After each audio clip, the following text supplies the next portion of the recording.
ಭಗವಂತನಿಗೊಂದು disclaimer ಇದೆ. ಓಹೋ, ಭಗವಂತನಿಗೆ ಡಿಸ್ಕ್ಲೈಮರ್, ಅವನಿಗೊಂದು ಡಿಸ್ಕ್ಲೈಮರ್. ನೀ ನುಡಿಸದೇ ಇದ್ದುದ ನಾ ನುಡಿಯಲಾರೆ, ನೀ ನುಡಿಸುವುದನ್ನು ನಾ ತಡೆ ಹಿಡಿಯಲಾರೆ.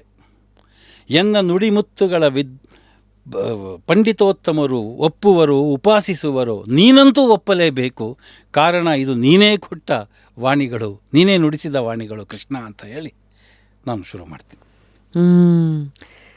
ಮೊದಲನೇದಾಗಿ ಸರ್, ನೀವು ಐ ಥಿಂಕ್ 21ನೇ ವಯಸ್ಸಿಗೆ ನೀ ಕಳಿಸೇ ನಾ ಬಂದಿರುವೆ, ಬಾ ಎನ್ನಲು ಬಂದು ಬಿಡುವೆ, ನೀ ನಗಿಸೆ ನಾ ನಗುವೆ, ನೀ ಅಳಿಸೆ ನಾ ಅಳುವೆ, ಇದು ಒಂದುಳಿದು ಬೇರೇನು ನಾ ಮಾಡಲು ಅಸಾಮರ್ಥ್ಯನು ಕೃಷ್ಣ ಅಂತ 21ನೇ ವಯಸ್ಸಿಗೆ ಒಂದು ದೇವರನಾಮನ ಬರಿತೀರಿ.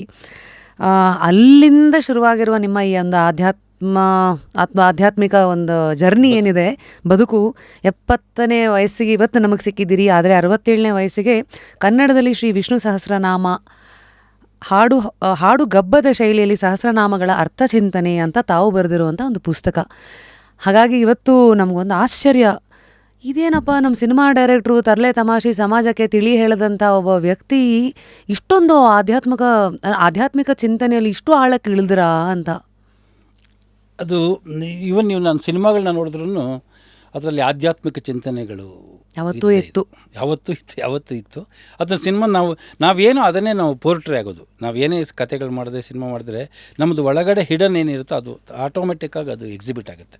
ಈಗ ಡಾಕ್ಟರ್ ಕೃಷ್ಣದಲ್ಲಿ ಅವನು ಕೋರ್ಟ್ ಒಳಗಡೆ ಸುಳ್ಳು ಸಾಕ್ಷಿ ಹೇಳಿದ ತಕ್ಷಣ ಅವನಿಗೆ ಲೆಕ್ಕ ಹೊಡಿಯುತ್ತೆ, ಅಲ್ಲಿ ಸ್ಪಾಟಲ್ಲಿ ಲೆಕ್ಕ ಹೊಡಿಯುತ್ತೆ. ಅಲ್ಲಿ ಸತ್ಯಂ ವದ ಧರ್ಮಂಚರ ಅಂತ ವೇದವಾಕ್ಯಗಳು ಬರ್ತವೆ. ಅವನು ಅದಕ್ಕೆ ತಪ್ಪು ನೀಡಿದ ತಕ್ಷಣ ಇದಾಗುತ್ತೆ. ಎಲ್ಲೋ ಊರ್ವಶಿ ಕಲ್ಯಾಣದಲ್ಲಿ ಅವಳು ಅನ್ನನ ಚಪ್ಪಲಿ ಕಾಲಲ್ಲಿ ಒದ್ದು ಚಪ್ಪಲಿ ಹಾಕ್ಕೊಂಡು ಅನ್ನದ ಮೇಲೆ ನಡ್ಕೊಂಡು ಹೋಗ್ತಾಳೆ. ಅವ್ರು ಸಾಯಂಕಾಲನೇ ಅವಳಿಗೆ ಅನ್ನ ತಿಂದೆ, ಅನ್ನ ಎಲ್ಲ ಹುಳು ಆಗಿಬಿಡುತ್ತೆ, ತಿನ್ನೋ ಅನ್ನ ಹುಳು ಥರ ಕಾಣಿಸುತ್ತೆ.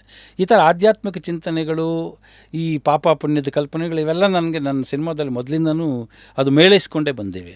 ಯಾಕೆಂದರೆ ನಾನು ಜನ್ಮತಃ ಒಂದು ಆಧ್ಯಾತ್ಮಿಕವಾದ ವ್ಯಕ್ತಿ. ಯಾಕೆಂದರೆ ನನಗೆ ನಮ್ಮ ಮನೆಯಲ್ಲಿ ನಮ್ಮ ತಾಯಿ ಎಲ್ಲ ಹೇಳೋರು, ನಮ್ಮ ಮನೆಯಲ್ಲಿ ಬೆಳೆಸಿರೋದೇ ಆಧ್ಯಾತ್ಮಿಕವಾಗಿ ಅಂದರೆ ನಮಗೇನೋ ಒಂದು ಕೆಲಸ ಆಗಬೇಕು ಅಂತಂದರೆ ನೀನು ರಾಘವೇಂದ್ರ ಸ್ವಾಮಿಗಳ ಸೇವೆ ಮಾಡು, ಒಂದು ವಾರ ಎಲ್ಲ ನಡೆಯುತ್ತೆ, 3 ದಿವಸ. ನಮ್ಮ ತಂದೆನೂ ಹಾಗೆ ಇದ್ದರು. ನಮ್ಮ ತಂದೆಗೆ 8 ಜನ ಮಕ್ಕಳು, 5 ಜನ ಹೆಣ್ಮಕ್ಳು.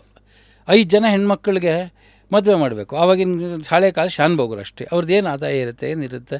ಒಂದು ಮಗಳಿಗೆ ಮದುವೆ ಮಾಡಬೇಕು ಅಂತಂತಂದರೆ ಅವ್ರು ಕಂಡ್ಕೊಂಡಿದ್ದು ಒಂದೇ, ಸೂರ್ಯ ನಮಸ್ಕಾರ ಮಾಡೋರು. ಸೂರ್ಯ ನಮಸ್ಕಾರ ಅಂತಂದರೆ ಈ ಯೋಗದಲ್ಲಿ ಬರೋ ಸೂರ್ಯ ನಮಸ್ಕಾರ ಅಲ್ಲ. ಅದು ಸೂರ್ಯ ನಮಸ್ಕಾರ ಅಂತಂದರೆ ಅರುಣ ಪಾರಾಯಣ ಮಾಡ್ಕೊಂಡು ಬೆಳಗ್ಗೆ 4 ಗಂಟೆಗೆ ಎದ್ದು ಅವತ್ತಿನ ದಿವಸಕ್ಕೆ ಗ್ರಹಗತಿಗಳಲ್ಲಿ ಇದರೊಳಗಡೆ ಸೂರ್ಯ ಎಲ್ಲಿದ್ದಾನೆ, ಯಾವ ಪಾಯಿಂಟಲ್ಲಿ ಯಾವ್ಯಾವ ಡಿಗ್ರಿ ಒಳಗಡೆ ಎಷ್ಟೆಷ್ಟು ದೂರದಲ್ಲಿ ಡಿಸ್ಟೆನ್ಸ್ ಇದೆ ಅನ್ನೋದನ್ನು ರಂಗೋಲಿ ಒಳಗಡೆ ಹಾಕ್ತಾರೆ, ಸೂರ್ಯಮಂಡಲನ ಹಾಕ್ತಾರೆ. ಆ ಸೂರ್ಯಮಂಡಲದಲ್ಲಿ ಸೂರ್ಯನ ಕೂಡಿಸಿ ಕರೆಕ್ಟಾಗಿ ಬೆಳಗ್ಗೆ 4 ಗಂಟೆಗೆ ಶುರು ಆಗುತ್ತೆ. ಅಲ್ಲಿ ಅರುಣ ಪಾರಾಯಣ ಅಂತ ಕೂತ್ಕೊಂಡು ಮಾಡ್ತಾರೆ. ಅರುಣ ಪಾರಾಯಣ ಅಂದರೆ ಮಂತ್ರಗಳು, ಅರುಣಿಗೆ ಸಂಬಂಧಪಟ್ಟಿದ್ದ ಮಂತ್ರಗಳೆಲ್ಲ ಹೇಳ್ತಾ ಹೋಗ್ತಾರೆ. ನಾವು ಅದನ್ನು ಸುತ್ತಾ ಇರಬೇಕು. ಹೇಗೆ ಗ್ರಹಗಳು ಸುತ್ತುತ್ತೋ ಸೂರ್ಯನ ಸುತ್ತ, ಹಾಗೆ ನಾವು ಸುತ್ತಿ ನಮಸ್ಕಾರ ಹಾಕಬೇಕು. ಆ ಥರ ಫುಲ್ ಅವ್ರ ಮಂತ್ರ ಪಾರಾಯಣ ಆಗೋವರೆಗೂ ಅದು 300 ನಮಸ್ಕಾರ ಬರುತ್ತೆ. 300-370 ನಮಸ್ಕಾರ ತನಕ ಬರುತ್ತೆ. ಅಂದರೆ ಅದು ಹೋಗದ ಮೇಲೆ ಡಿಪೆಂಡ್ ಆಗುತ್ತೆ, ಅವ್ರು ಹೇಳೋ ಸ್ಪೀಡು. ಕೆಲವ್ರು ಏನಾಗುತ್ತೆ, ಅದು ಏನಿದೆ ಸೂರ್ಯ ನಮಸ್ಕಾರದಲ್ಲಿ ಅಂದರೆ, ಅವರು ಅರುಣ ಪಾರಾಯಣ ಮಾಡೋಕ್ಕೆ ಶುರು ಮಾಡಿದಾದಮೇಲೆ ನಮಸ್ಕಾರ ಸುತ್ತಾನೆ ಇರಬೇಕು, ನಮಸ್ಕಾರ ಹಾಕ್ತಾನೆ ಇರಬೇಕು. ಇಲ್ಲ ನೀವು ನಿಲ್ಲಿಸಿದ್ರೆ ಅವ್ರು ಹಾಕಬೇಕಾಗತ್ತೆ. ಅದಕ್ಕೋಸ್ಕರ ಅವ್ರೇನು ಮಾಡ್ತಾರೆ, ಈ ಪಾರ್ಟಿ ಸುಸ್ತಾಗೋ ಪಾರ್ಟಿನ ಏನೋ ನೋಡಿಕೊಂಡು ಆ ಸ್ಪೀಡ್ ಇದೆ, ಆ ಸ್ಪೀಡ್ ವೇರಿ ಮಾಡ್ತಾ ಹೋಗ್ತಾರೆ. ಸೊ ಆ ಥರ ಸೂರ್ಯ ನಮಸ್ಕಾರ ಮಾಡೋರು ನಮ್ಮ ತಂದೆ. ಸೂರ್ಯ ನಮಸ್ಕಾರ ಮಾಡಿದ ಒಂದು ಹೆಣ್ಮಕ್ಳಿಗೆ ಒಂದು ಗಂಡು ಸೆಟ್ ಆಗೋದು, ಇದು ನಿಜವಾಗ್ಲೂ ನೋಡಿರೋದು, ಮದುವೆ ಆಗೋದು. ನಮ್ಮಪ್ಪ ಹಾಗೆ ಮಾಡ್ತೀವಿ. ಸೂರ್ಯ ಅದನ್ನು ನಾನು ಕ್ಯಾರಿ ಮಾಡ್ಕೊಂಡು ಹೋಗ್ತೀನಿ. ಇವಾಗ ನಮ್ಮ ಮನೆಯಲ್ಲಿ ಎಲ್ಲದಕ್ಕೂ ಸೂರ್ಯ ನಮಸ್ಕಾರ, ಎಲ್ಲದಕ್ಕೂ ಸೂರ್ಯ ನಮಸ್ಕಾರ ನಾವು ಇದಾಗಿಟ್ಕೊಳ್ಳೋದು. ಸೊ ಅದು ಇಟ್ಕೊಂಡು ಆ ಥರ ಬೆಳ್ಕೊಂಬ. ಆವಾಗ ನಾನು ಚಿಕ್ಕ ಮಗುವಿನಲ್ಲಿದ್ದಾಗ ನಮ್ಮ ತಾಯಿ ಹೇಳೋರು, ನಮ್ಮ ತಂದೆ ಸೂರ್ಯ ನಮಸ್ಕಾರ ಹಾಕಬೇಕಾದ್ರೆ ನನ್ನನ್ನು ಎಬ್ಸು ಅಂತ. ಅವರು ಅಯ್ಯೋ ಪುಟ್ಟ ಮಗು, ಇವನು ಪಾಪ ಎಬ್ಸಿ 4 ಗಂಟೆನಲ್ಲಿ ಎಬ್ಸಿ, ಮಕ್ಕಳು ನಿದ್ದೆ ಮಾಡೋದನ್ನ 4 ವರ್ಷದಲ್ಲಿ ಎಬ್ಸಬಾರ್ದು ಅಂತ ಅವ್ರು ಎಬ್ಸ್ತಿರ್ಲಿಲ್ಲ. ನಾನು ನಮ್ಮ ಅಪ್ಪನಿಗೆ ಸಿಕ್ಕಾಪಟ್ಟೆ ಬೈಯೋದು, ನಮ್ಮ ಅಮ್ಮಂಗೆ ಎಲ್ಲ ಸಿಕ್ಕಾಪಟ್ಟೆ ಬೈಯೋದು ಮಾಡ್ತಾಯಿದ್ದಂತೆ, ಅವೆಲ್ಲ ಹೇಳ್ತಾರೆ. ಸೊ ಎದ್ದು ಮಾಡ್ಕೊಂಡು ಬರ್ತಿದ್ದೆ. ಹಾಗಾಗಿ ಅಧ್ಯಾತ್ಮ ಅನ್ನೋದು ನನಗೆ ಅದು ಸುಮ್ಮನೆ ದೇವ್ರ ನಮಸ್ಕಾರ ಹಾಕೋದು ಒಂದು ಇದು ಮೊದಲಿಂದಲೂ ಬಂದಿರೋ ಇದೇನೆ ಅದು. ಅದು ಇದಕ್ಕೆ ಬಂದಿದ್ದು ಆಮೇಲೆ ಚರ್ಚ್ ಅದು ಯಾವಾಗ ವಯಸ್ಸಾಗ್ತಾ ಬರುತ್ತೋ ಅದು ಬೆಳೀತಾ ಹೋಗ್ತವೆ, ಮೆಚುರಿಟಿ ಬೆಳೀತಾಕೋ ಅವಾಗ ಈ ಇದ್ರ ಥಾಟ್ಸು ಬರ್ತವೆ, ಈ ನಾಸ್ತಿಕವಾದ ಥಾಟ್ಸ್ಗಳು ಬರ್ತವೆ. ಆವಾಗ ಈ ನಾಸ್ತಿಕಕ್ಕೆ ಮತ್ತು ಆಸ್ತಿಕತೆಗೆ ಕ್ಲಾಶ್ ಆಗುತ್ತವೆ.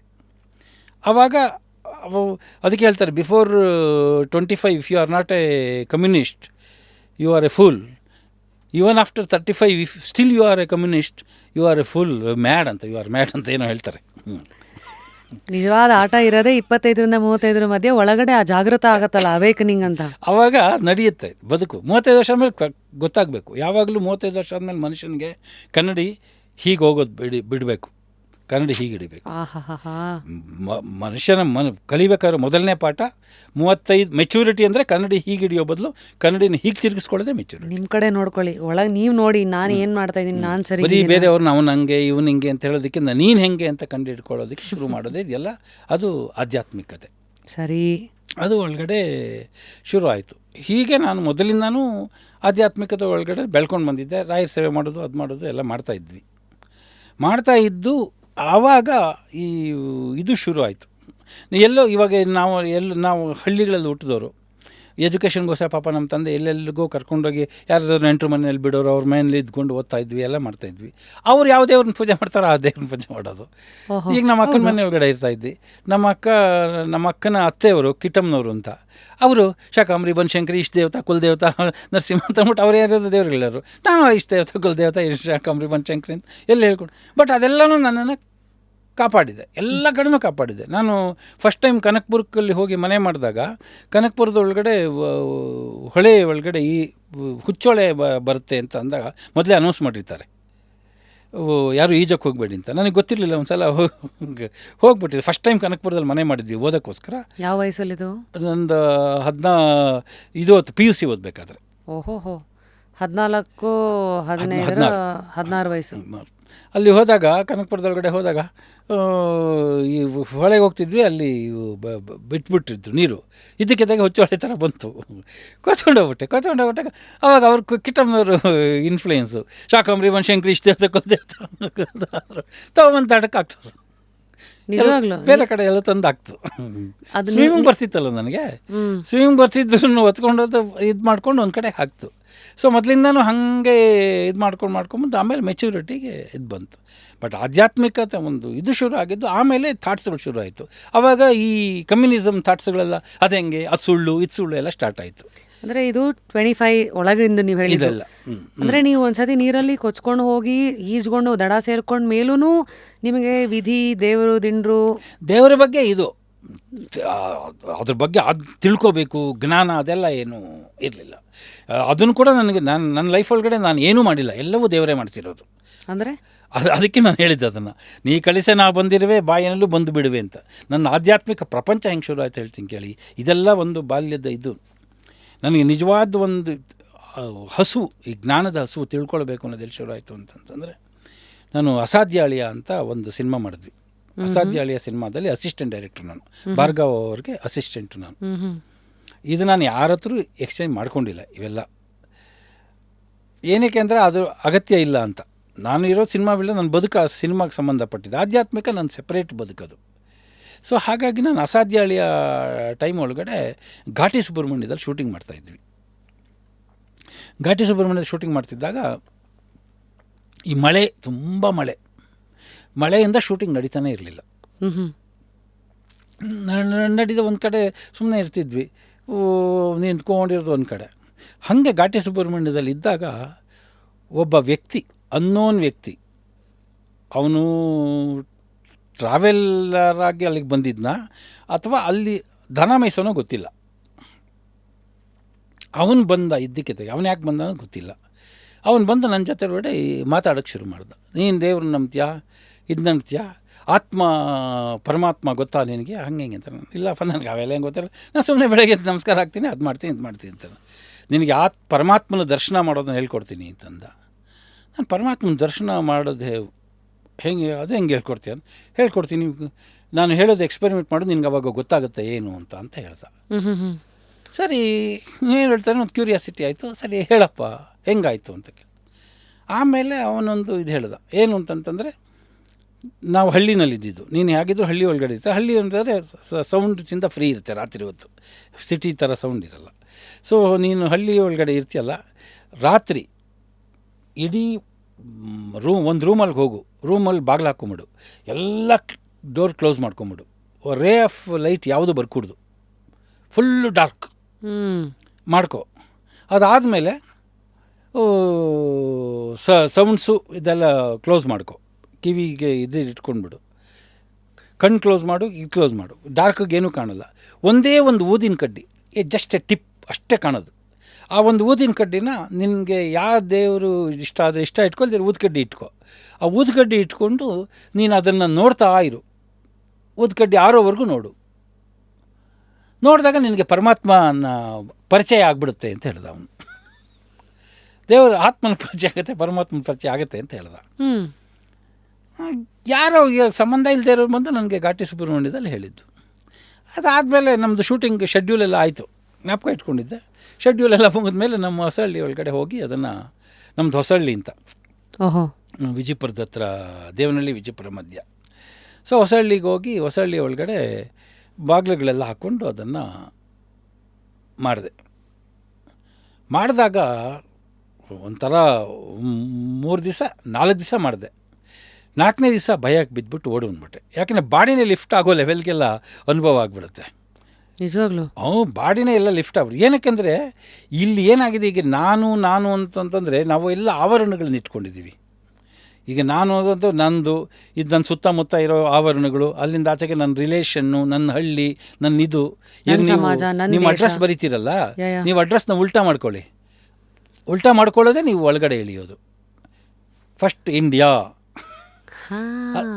ಫಾರಿನ್ ಅವ್ರಿಗೆ ಲೆಟ್ರ್ ಬರೀಬೇಕಾದ್ರೆ ಅಷ್ಟು ಈಗ end last Phaniramachandra 259 3rd cross, first main, KB layout, Ashwath Nagar, Bengaluru, pin code Karnataka, pin code Karnataka, India. ವಾಪಸ್ ಬನ್ನಿ. ಅದನ್ನು ಆವರಣಗಳು, ಇಷ್ಟು ಆವರಣಗಳಿದೆ. ಈ ಎಲ್ಲ ಆವರಣಗಳು ಕ್ಲೋಸ್ ಆದರೆ ಒಳಗಡೆ ಉಳ್ಕೊಳ್ಳೋದೊಂದು ಕಾರಣ. ಯಾಕೆ ನಿಮ್ಗೆ ಅದೊಂದೇ ಒಂದು ಕಿಡಿ ಕಾಣುತ್ತೆ, ನಿಮ್ಗೆ ಅರಿವಾಗುತ್ತೆ, ನೀವು ಎಚ್ಚರವಾಗಿರ್ತೀರ. ಬಟ್ ನಿಮ್ಗೆ ಎಚ್ಚರ ಇದು ಇವಾಗೇನು ಅಂದ್ಕೊಂಡಿದ್ದೀರ, ದೇಹ ನಾನು ಅದೆಲ್ಲ ಮುಚ್ಚೋಗ್ಬಿಟ್ಟಿರುತ್ತೆ, ಕತ್ಲೆಲ್ಲ ಕ್ಲೋಸ್ ಆಗಿಬಿಟ್ಟಿರುತ್ತೆ. ಜಾಗೃತಾವಸ್ಥೆ ಒಂದೇ ಒಂದಿರುತ್ತೆ, ಕಿಡಿ ಇರುತ್ತೆ. ಆವಾಗ ಏನೇನೋ ಆಗೋಗ್ಬಿಡುತ್ತೆ. ಈ ಬಾಡಿಯೆಲ್ಲ ಲಿಫ್ಟ್ ಆದರೆ ಕಿರ್ಚ್ಕೊಂಡು ಬಂದ್ಬಿಟ್ಟೆ ನಾನು ಹೊರಗಡೆಗೆ. ಯಾಕಂದ್ರೆ ಅವನು ಅದರಿಂದ ಹೊರಗಡೆಗೆ ಬರೋದು ಹೇಳ್ಕೊಟ್ಟಿರಲಿಲ್ಲ. ಅವನು ಅದು ಮಾಡೋದು ನಿಂಗೆ ಆತ್ಮ ಆವಾಗ. ಸೊ ದೇಹ ಬೇರೆ, ಒಳಗಡೆ ಇರೋ ಆತ್ಮನೇ ಬೇರೆ ಅಂತ ಪಕ್ಕ ಕಣ್ಣಿಗೆ ಗೋಚರ ಆಗೋ ಲೆವೆಲ್ಗೆ ನಿಮ್ಗೆ ಅನುಭವ ಆಗೋಯ್ತವತ್ತೆ, ಬಂದ್ಬಿಡುತ್ತೆ. ಯಾರು ಮಾಡಿದ್ರು ಬರುತ್ತೆ. ಎಷ್ಟು ಹೊತ್ತು ಆಯ್ತದು ಅಂದರೆ, ಅದು ಒಂದು ಊದ್ಗಡ್ಡಿ ಕಮ್ಮಿ ಆಗೋ ಹೊತ್ತಿಗೆ ಅಂದರೆ ಒಂದು 20-25 ನಿಮಿಷ ಸಾಕು. ಮೇ ಬಿ ಅರ್ಧ ಮುಕ್ಕಾಲು ಗಂಟೆ ಮೇಲೆ ಏನೇನಿರಲ್ಲ ಅಲ್ವಾ? ಒಂದು ಊದ್ಕಡ್ಡಿ ಇಷ್ಟು ಊದ್ಕಡ್ಡಿ ಫುಲ್ಲು ಒಳಗೋವರೆಗೂ ನೋಡೋದು. ಕತ್ಲು ಕಾಣಿಸಲ್ಲ, ಜಾಗೃತ, ಕಣ್ಣು ಬಿಟ್ಕೊಂಡಿರ್ತೀರ, ಬೇರೆ ಏನೂ ಕಾಣ್ತಾ ಇಲ್ಲ. ಸೊ ಇದೇ ಆವರಣ. ಈ ಆವರಣಗಳಿಂದ ಕಳಚ್ಕೊಂಡು ಹೊರಗಡೆಗೆ ಬಂದಾಗ ನಿನಗೆ ಗೊತ್ತಾಗುತ್ತೆ ಅನ್ನೋದು ಒಂದು ತತ್ವ ಹೇಳ್ಕೊಡ್ತಾರೆ. ಇದನ್ನೇ ಬ್ರಹ್ಮಾನಂದಜಿಯವರು ಮಂಕುತಿಮ್ಮನ ಕಗ್ಗ ಅನ್ನೋ ಅವರು ವರ್ಣನೆ ಮಾಡ್ತಾರೆ, ಆ ಗುರುಗಳು. ಅವರು ಇದನ್ನು ಹೇಳ್ತಾರೆ, ಈ ಆವರಣಗಳನ್ನು ಕಳಚ್ಕೊಳ್ಳೋದು ಹೇಗೆ ಏನಂತ, ಹೇಗೆ ಆವರಣಗಳನ್ನ ಕಳ್ಸ್ಕೊ. ಈಗ ನಾನು ಅಡ್ರೆಸ್ ಹೇಳಿದ್ನಲ್ಲ, ಇಂಡಿಯಾ ಫಸ್ಟು. ನೀನು ಇಂಡಿಯಾನೇ ನಾನು ಅಂತ ಅನ್ಕೊಂಬಿಟ್ಟಿದ್ಯಾ. ನಾನು ಅನ್ನೋದ್ರ ವಿಸ್ತಾರ ಅದು. ನೀನು ಯಾವುದೇ ಬೇರೆ ದೇಶಕ್ಕೆ ಹೋಗ್ತೀಯ, ನಮ್ಮ ಇಂಡಿಯಾ ಗೆಲ್ತು, ಆವಾಗ ನಾನು ಅನ್ನೋದ್ರ ವ್ಯಾಪ್ತಿತ್ವ ಇಂಡಿಯಾ ಆಗುತ್ತೆ. ಅವ್ನು ನಮ್ಮ ಕರ್ನಾಟಕದನ್ ಕಣೋ, ನಿನ್ನ ವ್ಯಾಪ್ತಿ ಕರ್ನಾಟಕ ಅಲ್ಲಿಗೆ ಬರುತ್ತೆ. ಆಮೇಲೆ ಬೆಂಗಳೂರಿನವನು ಅಂತ ಹೆಮ್ಮೆ ಪಡಕ್ಕೆ ಶುರು ಮಾಡ್ತೀಯ, ನಮ್ಮ ಕನ್ನಡದವರು. ಅಥವಾ ಈಗ ನೆಕ್ಸ್ಟ್ ನಮ್ಮ ಜಾತಿ, ನಮ್ಮ ಧರ್ಮ, ಆ ಥರ ನೀವು ಯಾವ ವ್ಯಾಪ್ತಿಗೆ ಬಿಡ್ತೀರೋ ಅಲ್ಲಿಗೆ ನಮ್ಮ ಏರಿಯಾ, ನಮ್ಮ ಇದು ಎಲ್ಲ ಆವರಣಗಳು. ಈ ಎಲ್ಲ ಆವರಣಗಳನ್ನು ಕಳಚ್ಕೊಂಡು ಹೋಗೋದೇ ಸಾಧನೆ.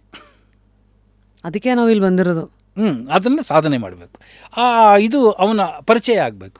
ಆ ಪರಿಚಯ ಆದಾಗ ಈಗ ಅವನು ಪ್ರಾಕ್ಟಿಕಲಾಗಿ ಹೇಳ್ಕೊಟ್ಟ ನನಗೆ. ಎಲ್ಲ ಆವರಣಗಳು ತಾನೇ ಸೈಲೆನ್ಸ್ ಆಗಿದೆ, ಸೌಂಡ್ ಇಲ್ಲ, ಸೈಲೆನ್ಸ್ ಆಗಿದೆ, ಕಿವಿ ಸುಮ್ಮನೆ ಇದೆ, ಕಣ್ಣಿಗೆ ಏನೂ ಕಾಣ್ತಾ ಇಲ್ಲ, ಆ ಬೆಳಕಿನ ಕಿಡಿ ಮಾತ್ರ, ಆ ಕಿಡಿ ಇದೆ ಅನ್ನೋದನ್ನು ಮಾತ್ರ ಒಳಗಡೆ ಇರೋ ಅವೇಕನ್ನಾಗಿದೆ, ಎದ್ದಿದೆ, ಜಾಗೃತ ಅವಸ್ಥೆ ಇದೆ. ಸೊ ಅದು ನೋಡಿದಾಗ ನನಗೆ 4-5 ದಿವಸ ಆದಮೇಲೆ ಒಂದು ಇದು ಶುರು ಆಗೋಯ್ತು. ಥರ ಏನೋ ಭಗವಂತನ ನೋಡಬೇಕು, ಇದು ಮಾಡಬೇಕು, ಸತ್ಯ ಇದು. ಅನ್ನೋದೊಂದು ಇದಾಯಿತು. ಆವಾಗ ನನಗೆ ಒಂಥರ ಜ್ಞಾನದ ಹಸಿವು ಶುರು ಆಯಿತು. ಆವಾಗ ನಮ್ಮ ತಾಯಿನ ಅಮ್ಮ ನನಗೆ ಏನಾದರೂ ಕೊಡಮ್ಮ ಓದೋಕ್ಕೆ, ದೇವ್ರದ್ದು ಇದು ಹಾಗೆ ಹೀಗೆ ಅಂತ ಅಂದ್ಬಿಟ್ಟು. ಆವಾಗ ನಮ್ಮ ತಾಯಿ ಇದ್ಕೊಟ್ರು, ಗೀತಾರ್ಥ ಸ್ವಾರಸ್ಯ, ಗೀತಾಮೃತ ಧಾರೆ ಅಂತ ಒಂದೊಂದೇ ಭಗವದ್ಗೀತೆಗೆ ಸಂಬಂಧಪಟ್ಟಿದ್ದೆಲ್ಲ ಪುಸ್ತಕಗಳು ಒಂದೊಂದು ಚೂರು ಕೊಟ್ಟರು. ಜೈಮಿನಿ ಭಾರತ ಕೊಟ್ಟರು. ಜೈಮಿನಿ ಭಾರತ ಓದಿದೆ.